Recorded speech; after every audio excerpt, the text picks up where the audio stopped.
Hi guys, welcome to female cricket channel.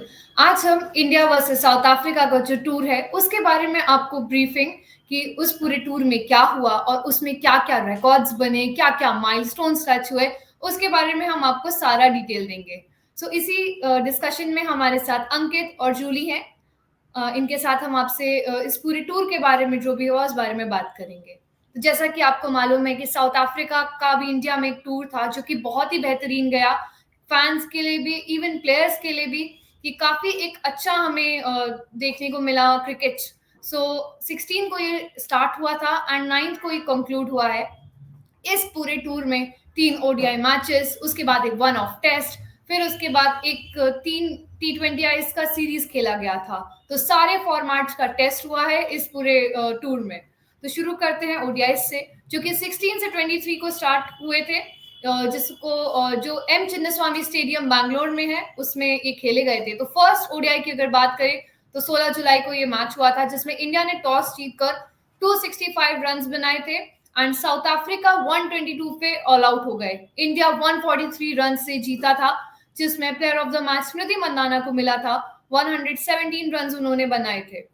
Second ODI बहुत ही दिलचस्प था, उसमें हमें पहली बार देखा कि चार चार सेंचुरीज हुई हैं।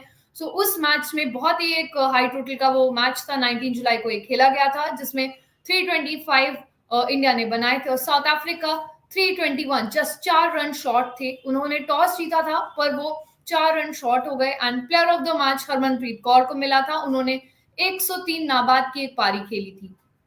थर्ड ओडीआई की बात करें तो थर्ड ओडीआई में 23 जुलाई को वो खेला गया था, जिसमें साउथ अफ्रीका ने टॉस जीता था एंड उन्होंने 216 का टारगेट सेट किया था इंडिया के लिए, जिसमें इंडिया ने 220 फॉर 41 ओवर्स में इसको चेस कर लिया था and player of the match Deepti को मिला था। उन्होंने 2 विकेट्स लिए थे उस मैच में एंड इंडिया 6 विकेट से उन्होंने अपने नाम ये विक्ट्री दर्ज करी थी। ओवरऑल स्मृति मंदाना को 343 रन और 1 विकेट लेने के लिए उनको प्लेयर ऑफ द सीरीज मिला था।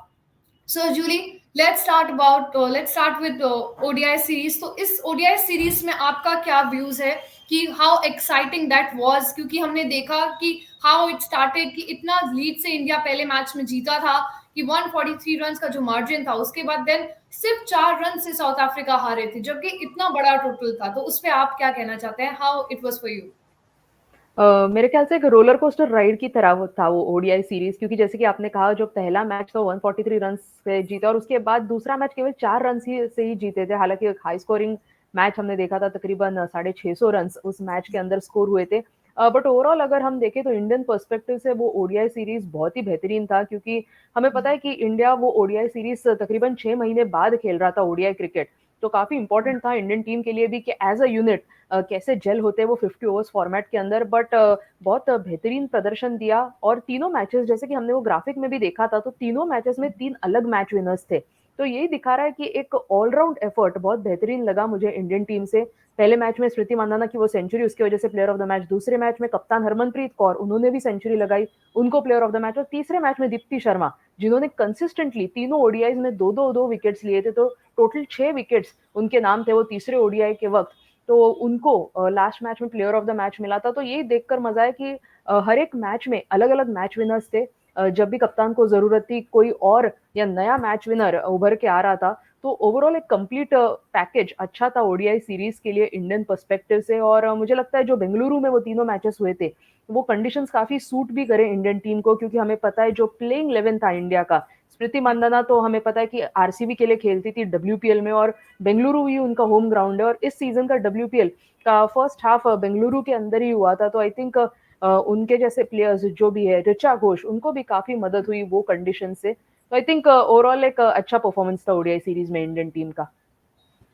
जी, इंडिया ने अपना परफॉर्मेंस ओडीआईज में डोमिनेट करने के बाद वो अपना सेम परफॉर्मेंस टेस्ट में लेके गए।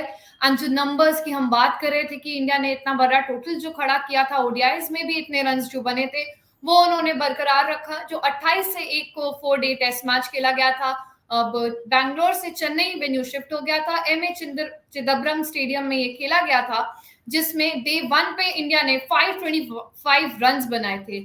और आपको मैं बता सकती हूँ कि ये डे 1 का हाईएस्ट एवर टोटल जो स्कोर था वो इंडिया ने बनाया था।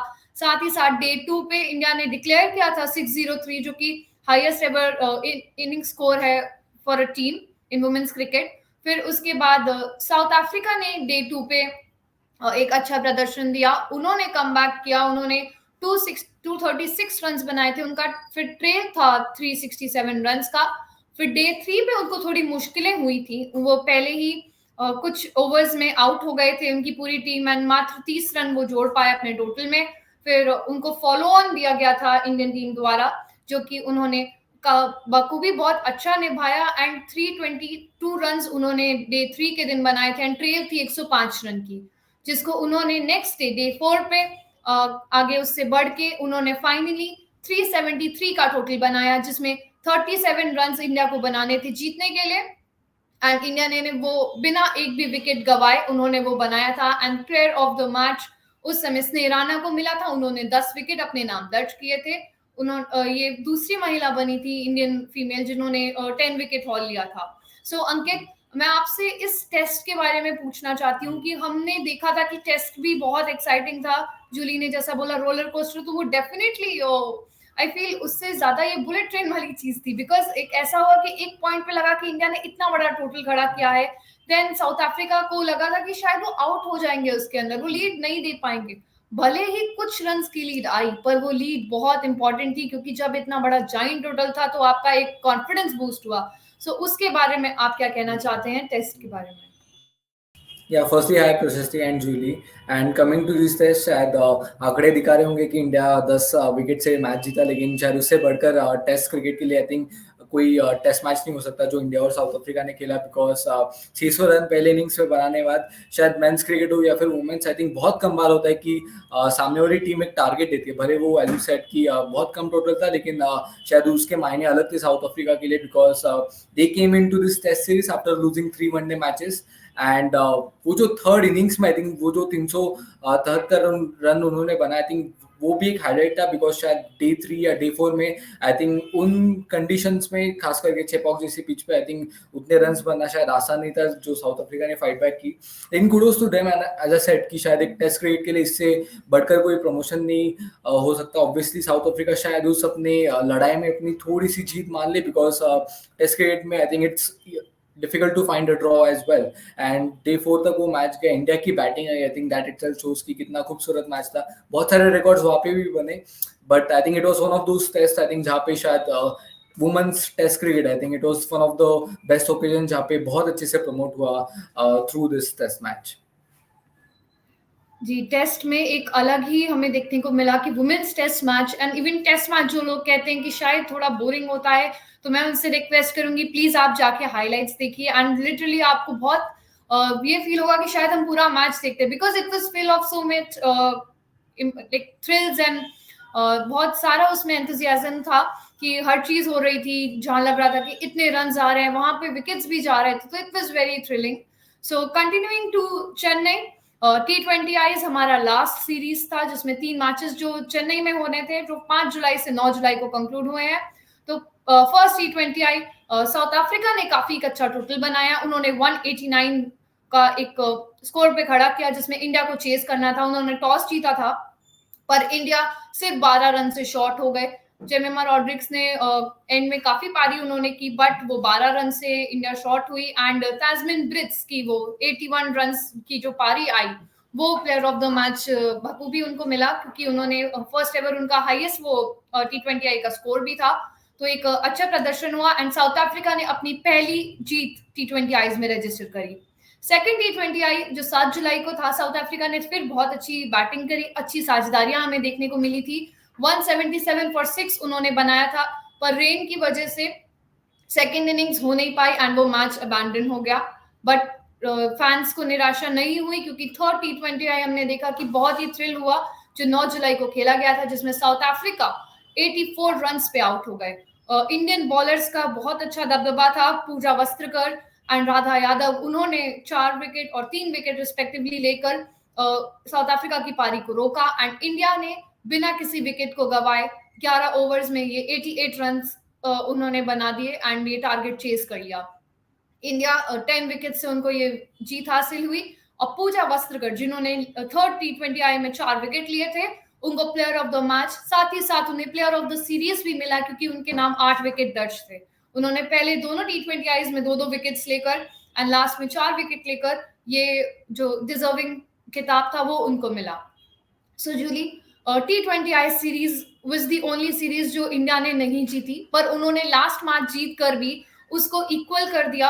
साउथ अफ्रीका का थोड़ा निराशाजनक हो सकता है क्योंकि उन्होंने एक भी सीरीज अपने नाम नहीं की, बट मेरे हिसाब से एक विक्ट्री, वो भी T20 आईज इस पॉइंट पे, क्योंकि बांग्लादेश में जो वर्ल्ड कप होने वाला है वो भी आपको मद्देनजर रखना है कि आप क्या कॉम्बिनेशन खिला रहे हैं, क्योंकि इंडिया ने भी काफी चेंजेस किए थे। सो आप T20 आई सीरीज के बारे में क्या कहना चाहते हैं? ज़रूर मैं आपसे एग्री करती हूँ यहाँ पे प्रशस्ति कि काफ़ी निराश होंगे south African team T20 I series जिस तरीके से उनके लिए गई, खासकर जो आखिरी मैच था, क्योंकि पहले दोनों मैचेस में हमने देखा कि साउथ अफ्रीका ने बहुत बेहतरीन बल्लेबाजी करी थी। 175 से भी अधिक रन वो दोनों मैचेस में उन्होंने स्कोर करे थे। बट तीसरा मैच, हालांकि सेम पिच था, टीम भी सेम थी साउथ अफ्रीका की, ऑपोजिशन भी सेम था उनके सामने, बट पता नहीं क्या हो गया, वो एकदम आई थिंक वो जो बैटिंग कोलैप्स हो गया जो हमने देखा साउथ अफ्रीका की तरफ से, वैसे कुछ हुआ। और जो उनका टॉप ऑर्डर वो जो कंट्रीब्यूट कर रहा था, टैस्मिन ब्रिड्स हो, मारिजान काप हो, लॉरा वुल्फार्ट, उन्होंने कंट्रीब्यूट नहीं करा और उसके चलते ही आई थिंक वो 84 रन केवल बनाकर पूरी टीम ऑल आउट हुई। बट आई थिंक बहुत बड़ा नुकसान हम कहेंगे साउथ अफ्रीकन पर्सपेक्टिव से, क्योंकि ऐसे ही पढ़ने में आया कि इसके बाद उनका कोई इंटरनेशनल सीरीज है नहीं वर्ल्ड कप के पहले, तो ये उनके लिए मेरे ख्याल से एक आखिरी अपॉर्चुनिटी था टू गेट देयर प्लेइंग 11 या जो भी स्क्वाड उनका होगा T20 वर्ल्ड कप के लिए एक फिक्स करने के लिए। तो आई थिंक बहुत कुछ अभी सोचना होगा उस ड्रेसिंग रूम के अंदर, काफी सोच विमोच भी होने वाले हैं टीम मैनेजमेंट के साथ भी। But I think from Indian perspective हम कहेंगे कि एक अच्छा अंत हुआ उनके लिए। पहला मैच जो T20 वो गंवाने के बाद दूसरा मैच अबेंडन जरूर हुआ था, बट तीसरा मैच जिस तरीके से इंडियन टीम ने जीता, क्योंकि वो 10 wicket margin, it's the biggest win for India against south Africa in T20। और पूजा वस्त्रकर, खासकर उनका परफॉर्मेंस जो हमने देखा, 4 विकेट्स उन्होंने चटकाए। और अक्सर हम देखते हैं कि इंडियन स्पिनर्स कमाल करते हैं इंडियन कंडीशंस के अंदर, बट एक फास्ट बॉलर ने, एक मीडियम पेसर ने 4 विकेट्स लेना और उनके बेस्ट बॉलिंग फिगर्स भी रजिस्टर करना, वो देखकर बहुत मजा आया। तो आई थिंक काफी ज्यादा पॉजिटिव्स थे मेरे ख्याल से इंडियन टीम के लिए after the third T20 specially.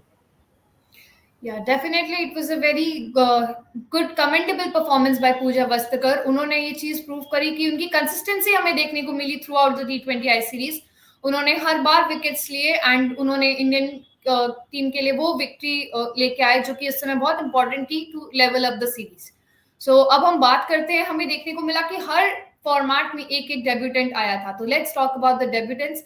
तो ओडीआईज में अरुंधति रेड्डी, उनका 5 साल बाद T20 आई में जब डेब्यू हुआ था, उसके बाद उन्हें 5 साल बाद ओडीआईज में मौका मिला, तो उनका डेब्यू हुआ। आशा शोभना का डेब्यू हुआ, उन्होंने 33 इयर्स एंड 102 डेज में डेब्यू किया, तो वो ओल्डेस्ट डेब्यूटेंट बनी एंड उन्होंने डेब्यू में अपना बेस्ट फिगर भी रजिस्टर किया जो कि 4 विकेट हॉल था एक। सो वो एक इंडिया की तरफ से ओडीआईज में डेब्यू था।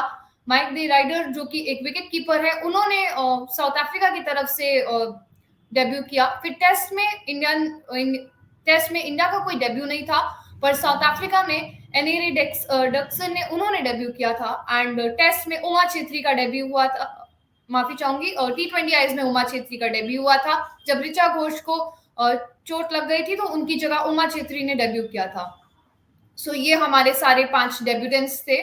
सो इनका भी परफॉर्मेंस उन्होंने अपना फर्स्ट डे था तो उन्होंने भी अपना एक अच्छा कंट्रीब्यूशन दिया। आशा शोभना का डेफिनेटली कमेंडेबल था क्योंकि फर्स्ट डेब्यूट में आपने 4 विकेट्स लिए थे, but it was a good job कि नए प्लेयर्स को मौका मिला एंड नए कॉम्बिनेशंस ट्राई हुए। सो ये हमारे डेब्यूटेंट्स थे। अब हम बात करते हैं माइलस्टोन्स के बारे में और रिकॉर्ड्स के बारे में।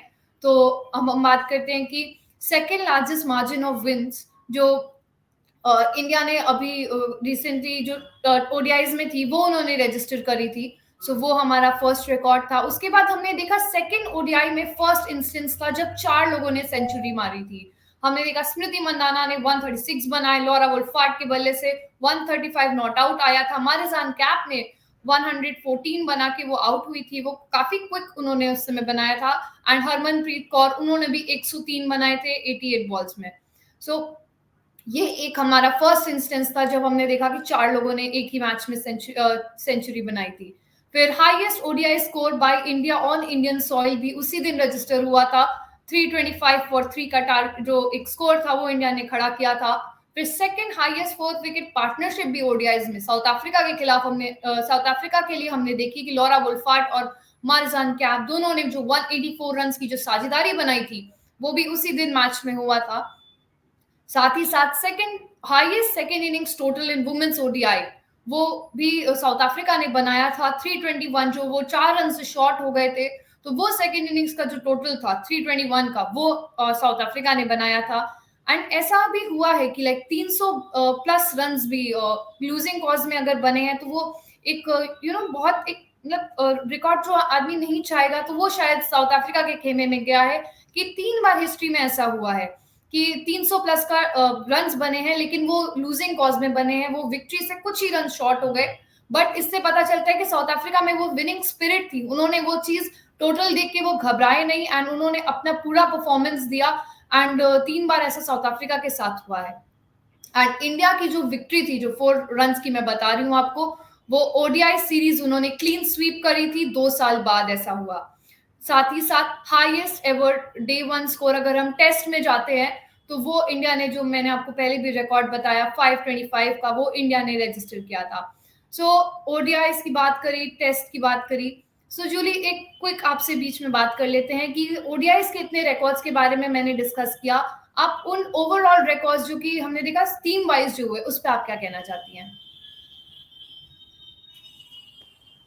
मेरे ख्याल से वो जो सेंचुरी वाला जो रिकॉर्ड था, आई थिंक वो बहुत बेहतरीन लगा मुझे कि मैच के अंदर जब 4 सेंचुरीज आपको देखने मिलते हैं तो वो बहुत सही होता है एज फैंस भी, क्योंकि किसी भी फैंस के लिए जब भी रन्स बनाता है कोई भी बल्लेबाज, वो देखकर बहुत मजा आता है। और उस मैच के अंदर 4 सेंचुरीज आए थे और 4 बड़े प्लेयर्स, अगर आप देखें दोनों टीमों के 4 बड़े प्लेयरों ने सेंचुरीज लगाई थी, जो मेरे ख्याल से अक्रॉस द वर्ल्ड काफी फेमस है। तो काफी फैंस को भी खुश हुए होंगे वो देखकर। स्मृति मंधाना, जो कि मेरे ख्याल से फिलहाल इंडियन क्रिकेट के अंदर अगर आप देखें तो मैं कहूंगी नंबर 1 बैटर है, और मेरे ख्याल से उनको ICC player of the month in the month of June का भी अवार्ड उनको मिला है। तो आई थिंक उनका बेहतरीन फॉर्म, उसके बाद कप्तान हरमनप्रीत कौर का भी वो सेंचुरी लगना, वो भी मेरे ख्याल से तकरीबन 1.5 साल बाद वो सेंचुरी आई उनके बल्ले से ओडीआई क्रिकेट के अंदर।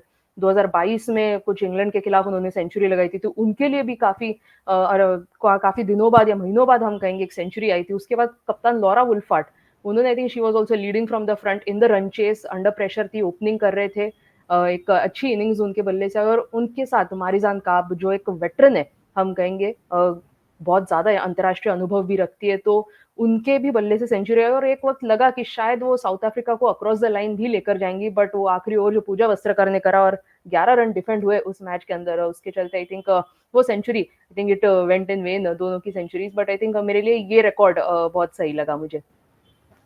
जी डेफिनेटली, बहुत ही एक एक्साइटिंग रिकॉर्ड था कि किसी ने शायद एक्सपेक्ट नहीं किया था कि एक मैच में 4 सेंचुरी देखने को मिलेंगी, बट वो रनों की बारिश हुई उस दिन और वो देखने को मिला।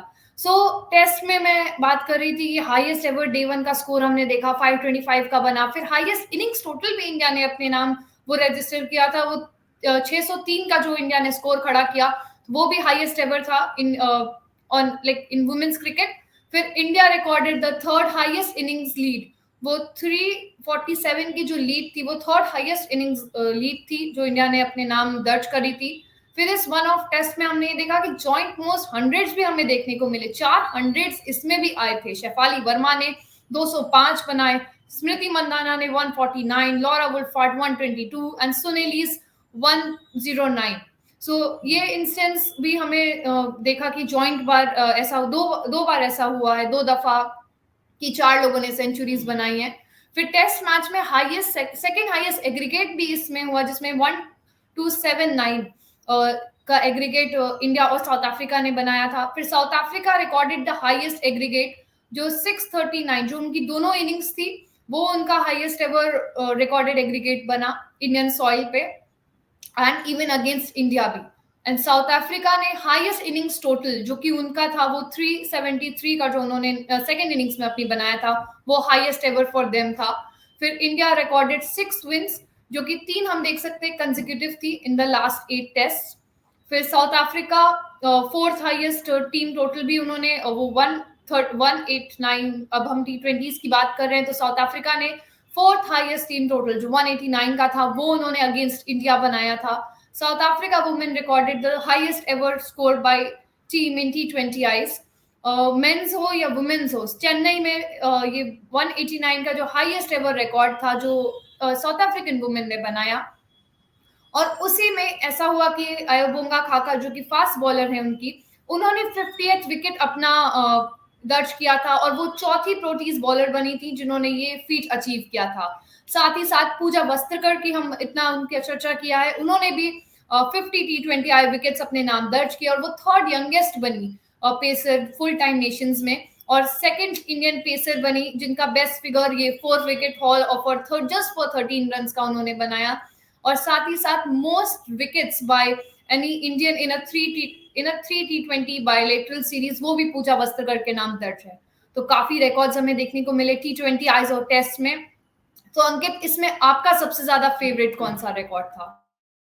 आई थिंक मेरे हिसाब से बहुत सारे हैं, एंड अगर ऐसा स्पेसिफिक हो तो शायद थोड़ा मुश्किल है, लेकिन शायद वो शेफाली वर्मा का I think double 100 I think, and वो जो पार्टनरशिप 292 रन शायद बहुत special, because T20 and test में शायद टेस्ट में रन बनाना ओपनर्स के लिए थोड़ा कठिन होता है। तो that was one of those. And T20 की बात करें तो साउथ अफ्रीका के लिए भी ऑब्वियसली बहुत सारे पॉजिटिव्स थे, बिकॉज ताजमन ब्रिड्ज के रन्स बनाना एंड उसके बाद ऑब्वियसली वस्तरकर का stand out performance from Indian side, I think उसके चलते हम देख सकते हैं कि ऑब्वियसली वो सीरीज लेवल हुआ है, and I think obviously it was because of the competitiveness in the series, but शायद वो सेकंड T20 होता तो शायद हमें एक विनर भी मिलता। लेकिन नेवर माइंड, आई थिंक दोनों टीम्स बहुत सारे पॉजिटिव्स लेके जाएंगे, obviously lot of things to learn for South Africa. At the same time शायद इंडियन टीम भी कुछ ऐसे स्पेसिफिक पॉइंटर्स डेफिनेटली ढूंढेगी जहाँ पे खास करके fielding, I think which is one aspect जो हमने थ्रू आउट द सीरीज देखा थोड़ी साधारण थी, which is one thing I do feel की वहाँ पे improvement. But apart from that I feel test cricket, I think the test match, I think it was very nice, and as we said कि promotion भी हुआ, तो obviously it was one of those special moments throughout the series. या definitely Ankit, I agree कि वो बहुत special moment था जो उस समय हुआ। अब हम पार्टनरशिप्स का आपने बीच में मेंशन किया था, तो हम जल्दी से पार्टनरशिप के माइलस्टोन्स के बारे में बात करते हैं।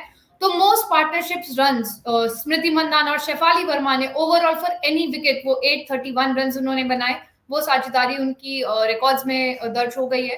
Second highest partnership for any wicket in test, वो 292 की जो पार्टनरशिप थी स्मृति और शेफाली की, वो भी सेकंड हाईएस्ट है for any wicket, and highest ever opening partnership in test, वो उन दोनों के नाम दर्ज है ये 292। और ऐसा फर्स्ट इंस्टेंस हुआ है कि बोथ बैट्समैन उन्होंने एक सेंचुरी और एक डबल सेंचुरी बनाई है। स्मृति मंदाना ने 149 एंड शेफाली वर्मा ने 205, तो ये भी पहली बार ऐसा हुआ है। हरमनप्रीत कौर एंड ऋचा घोष ने highest ever fifth wicket partnership, वो 143 रन की जो साझेदारी थी, वो हाईएस्ट फिफ्थ एवर पार्टनरशिप उन्होंने बनाई। लॉरा वुल्फार्ट और सुनील ईस्ट की भी पार्टनरशिप 190 रन की जो हम बात करते हैं, वो हाईएस्ट एवर पार्टनरशिप है for any wicket for South Africa, and fourth highest second wicket partnership in women's test. Smriti Mandhana और Shafali Verma are second on the list for most 50 runs partnership, उन्होंने एक साथ 14 50 प्लस पार्टनरशिप्स बनाई है। सो ये हमारे पार्टनरशिप्स के सारे रिकॉर्ड्स थे। सो अभी मैं इतनी देर से स्मृति मंदाना का नाम ले रही हूँ, तो हम स्मृति मंदाना के रिकॉर्ड्स के बारे में बात करते हैं कि उनका परफॉर्मेंस ओडीआईज में 343 रन्स, फिर टेस्ट में 149 एंड T20 आईज में टोटल 100 रन बना के उन्होंने इस पूरी सीरीज में 592 रन्स बनाए। उन्होंने 7000 रन्स का मार्क जो था इंटरनेशनल रन्स का, वो 27 साल की उम्र में उन्होंने टच किया फर्स्ट ओडीआई में। फिर highest ever ODI score for Indian women, वो 136 का जो रिकॉर्ड था वो उनका हाईएस्ट एवर था। फिर वो फर्स्ट इंडियन बनी जिन्होंने कंसेक्यूटिव सेंचुरीज बनाई, जो हमने फर्स्ट ओडीआई में देखा कि 117 जो बनाए, फिर 136 जो सेकंड ओडीआई में बनाए। तो ऐसा पहली बार हुआ कि किसी भारतीय ने कंसेक्यूटिव सेंचुरीज बनाई है, और वो third fastest to 3500 ODI runs भी बनी, एंड 85 इनिंग्स में उन्होंने ये चीज अपने नाम दर्ज करी थी।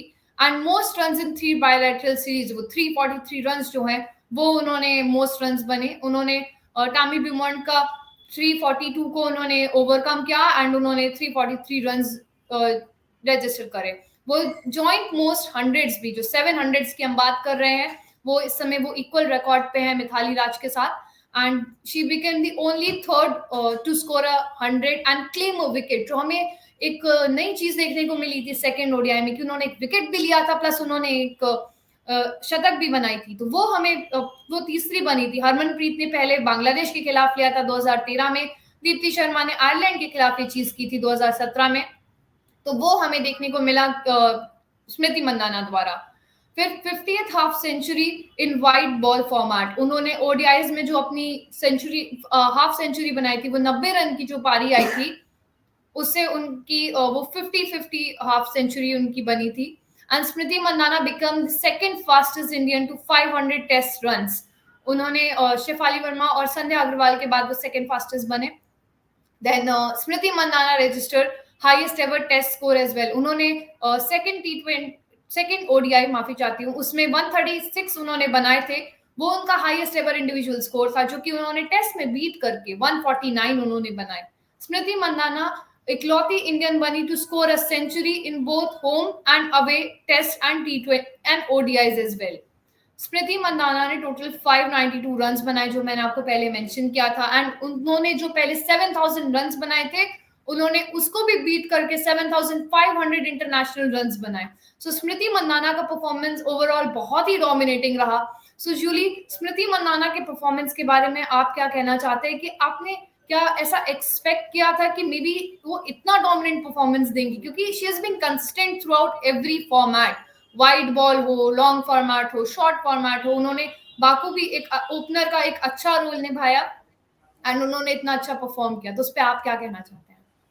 स्मृति मंदाना के टैलेंट के ऊपर शायद कभी किसी को डाउट था नहीं, बट यूजुअली अक्सर जैसे कि हम मुझे यहाँ पे कंपैरिजन करने के लिए थोड़ा टेम्प्ट हो रहा है, जैसे कि हम रोहित शर्मा की बात करते हैं मेंस क्रिकेट के अंदर कि टैलेंट बहुत है, बट कभी कभी वो रन्स जितने चाहिए या जितने एक्सपेक्टेड होते हैं फैंस से उतने आते नहीं। तो स्मृति मंदाना भी वैसे ही मुझे कुछ लगती है कि काफी एक्सपेक्टेशंस होते हैं फैंस से उनको, क्योंकि सबको पता है कि बहुत ज्यादा टैलेंटेड क्रिकेटर है, ये काफी मेहनती भी है, बट वो कुछ सालों से रन्स जितने चाहिए उतने आ नहीं रहे थे। बट ये सीरीज जिस तरीके से उन्होंने अप्रोच करा है इस पूरे सीरीज को, जो मल्टी फॉर्मेट सीरीज हो, ओडीआईज हो, टेस्ट हो या T20s हो, तो उनका जो माइंडसेट या पॉजिटिव फ्रेम ऑफ माइंड देखकर आई थिंक बहुत मजा आया था। और आई थिंक वही वजह है उनकी सक्सेस के लिए कि जो इतने रन्स उनके बल्ले से आए हैं, तो ये अगर फॉर्म वो कैरी फॉरवर्ड करेंगे तो ये इंडियन टीम के लिए बहुत अच्छा होगा, क्योंकि ये ईयर हमें पता है बहुत इंपॉर्टेंट है, T20 वर्ल्ड कप भी आने वाला है और उसके बाद अगले साल 50 ओवर वर्ल्ड कप भी जरूर होने वाला है इंडिया के अंदर ही। तो स्मृति मंदाना का फॉर्म बहुत इंपॉर्टेंट होगा इंडियन टीम के पर्सपेक्टिव से। और मेरे ख्याल से जो भी इस सीरीज के पहले स्मृति मंदाना ने ट्रेनिंग करी है या जो भी प्रिपरेशन करे है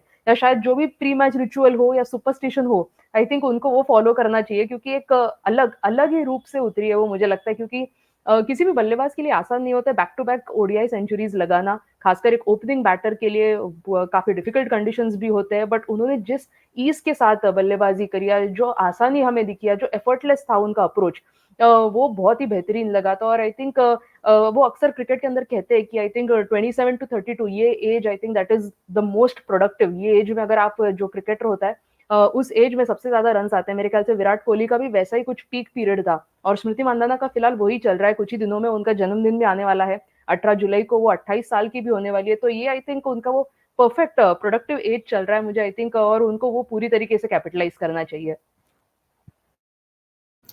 यार डेफिनेटली उनका इस समय ड्रीम पीरियड चल रहा है, जैसा आपने मेंशन किया, बिकॉज इतने रन्स उन्होंने इस सीरीज में बनाए हैं, फॉर्म बहुत अच्छा है। वही उम्मीद रहेगी कि एशिया कप आने वाला है तो उसमें भी वो ऐसा परफॉर्मेंस अपना रखे एंड वर्ल्ड कप में भी ये बरकरार रहे। एंड वो जो इंडिया की, वो हमेशा बात करती है कि स्मृति से हमेशा जब भी पूछा जाता है कि आपको क्या चाहिए, what is one thing you want, वो हमेशा कहती है कि world cup trophy, like most world cup trophies. उनके मुंह से हमने कितनी बार ये शब्द सुना है। तो मे बी उनका वो ड्रीम पूरा हो एंड इतने भारतीयों का वो जो सपना है वो पूरा हो कि फर्स्ट वुमेन्स को जो वर्ल्ड कप ट्रॉफी है वो स्मृति मंदाना अपना पूरा कॉन्ट्रीब्यूशन देके वो लेके आए। सो हमने स्मृति के बारे में बात करी। अब हम साउथ अफ्रीकन में जो स्टैंड आउट रहे हैं वो है लॉरा वुल्फार्ट। उन्होंने जो परफॉर्मेंस दी है वो बतौर कप्तान उन्होंने लीड किया फ्रंट से एंड उन्होंने कंसिस्टेंट परफॉर्मेंस दिया पूरे इस टूर में। उन्होंने पहले ही ओडीआई में उनको थोड़ा डिफिकल्टी फेस हुआ, उन्होंने 4 रन पे वो आउट हुए, बट सेकंड ओडीआई में उन्होंने कमबैक किया एंड 135 नॉट आउट की जो पारी थी वो उन्होंने खेली। उन्होंने साउथ अफ्रीका को वो चेज वापस वो उसमें लेके आए जो कि बहुत डिफिकल्ट उस समय लग रही थी। फिर नेक्स्ट थर्ड ओडीआई में उन्होंने 61 रन बनाए, तो उनके पूरे 200 रन उन्होंने ओडीआईज में बनाए थे। टेस्ट में उन्होंने ओवरऑल 142 बनाए थे एंड टेस्ट में उनकी जो सेंचुरी आई थी सेकेंड इनिंग्स में, उसके बाद लॉरा वुल्फार्ट तीसरी महिला बनी जिन्होंने हर फॉर्मेट में सेंचुरी बनाई after Tomy ब्यूमॉन्ट and Heather night. फिर उन्होंने T20 में भी थोड़ा उनका प्रदर्शन थोड़ा सा डिफिकल्ट रहा, उनको थोड़ी बॉल्स में प्रॉब्लम हुई एंड 64 रन उनके टोटल बल्ले से आए। फिर हम youngest to complete 4000 ODI runs भी लॉरा वुल्फार्ट बनी फ्रॉम साउथ अफ्रीका। फिर लॉरा वुल्फार्ट ने, जो मैंने सेंचुरी की बात करी, वो उन्होंने तीनों फॉर्मेट में बनाई थी। लॉरा वुल्फार्ट ने सेकेंड मोस्ट रन्स 122 जो उन्होंने बनाए थे टेस्ट में, वो by a visiting batter on Indian soil, वो उन्होंने रिकॉर्ड अपने नाम दर्ज किया।